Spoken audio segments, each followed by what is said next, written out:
Let's plant 100 Gladiolus Corms.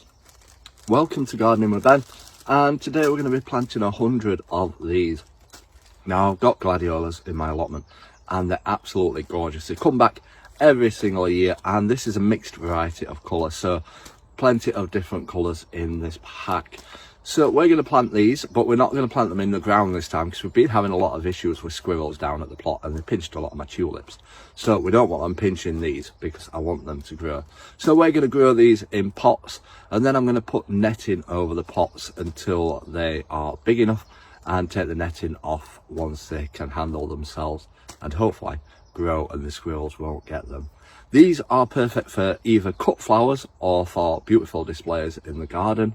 We're not going to grow them as cut flowers, we're going to grow them for the beautiful displays in the allotment because I love the flowers down here.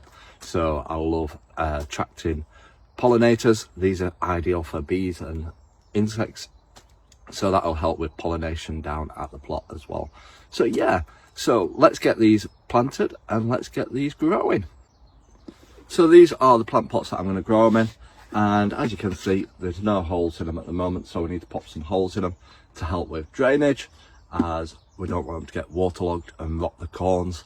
So yeah, we need to drill all these and get these filled up with compost.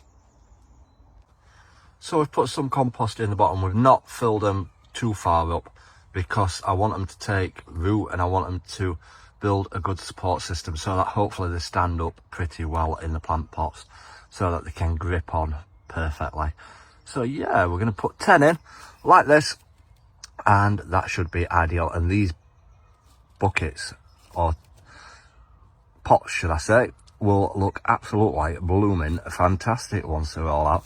And the best thing is with gladiolus is that usually you have to dig them up in the winter because frost can kill them and damage them.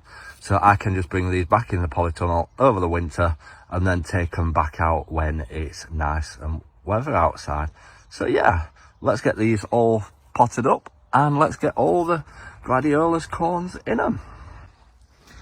So we've done all of them, and remember when planting that the pointy side goes up because that's where the shoot will come.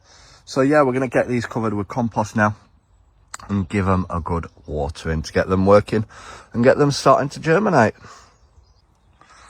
So we've covered them all with compost. We've not filled them right up to the top because I didn't want to use loads of compost, but yeah, we've got them all done.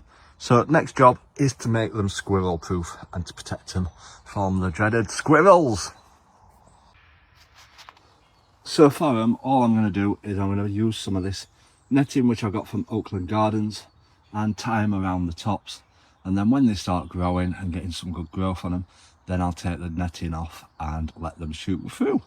That should hopefully protect the squirrels from getting the Gladiolus corns. So that's it, we're just covering them with netting, and that's perfect.